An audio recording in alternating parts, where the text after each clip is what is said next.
আসসালামু আলাইকুম প্রিয় দর্শকবৃন্দ।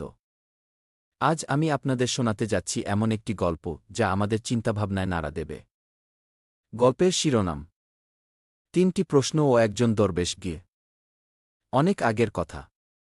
একজন বাদশাহ একটি অদ্ভুত চিন্তায় পড়ে গিয়েছিল। তার মনে একটি প্রশ্ন ঘুরপাক খাচ্ছিল। কোন সময়টি সবচেয়ে গুরুত্বপূর্ণ? কে সবচেয়ে গুরুত্বপূর্ণ ব্যক্তি? সবচেয়ে জরুরি কাজ কোনটি? এই ৩টি প্রশ্নের উত্তর খুঁজে পেতে বাদশাহ তার দরবারে ঘোষণা দিলেন। যে ব্যক্তি এই ৩ প্রশ্নের সঠিক উত্তর দিতে পারবে তাকে পুরস্কৃত করা হবে। অনেক পণ্ডিত এলেন, বিভিন্ন উত্তর দিলেন। কিন্তু বাদশাহ কোনো উত্তরেই সন্তুষ্ট হতে পারলেন না। অবশেষে তিনি এক দরবেশের খোঁজ পেলেন যিনি গভীর জ্ঞানের অধিকারী। বাদশাহ ছদ্মবেশে তার কাছে গেলেন। দরবেশ তখন বাগানে কাজ করছিলেন। বাদশাহ প্রশ্ন করলেন, হে দরবেশ, আমার ৩টি প্রশ্নের উত্তর চাই। দরবেশ কিছু বলেননি, শুধু মুচকি হেসে কাজ করে যেতে লাগলেন। কিছুক্ষণ পর একজন আহত লোক দৌড়ে এসে পড়ল, তার পেট কাটা, রক্ত ঝরছে। দরবেশ ও বাদশাহ মিলে তাকে সেবা করলেন, ক্ষত বেঁধে দিলেন।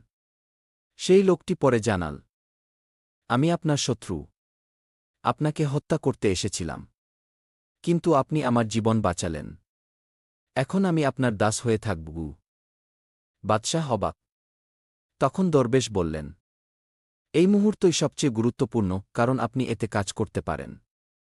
যার সঙ্গে আপনি আছেন সেই ব্যক্তি সবচেয়ে গুরুত্বপূর্ণ।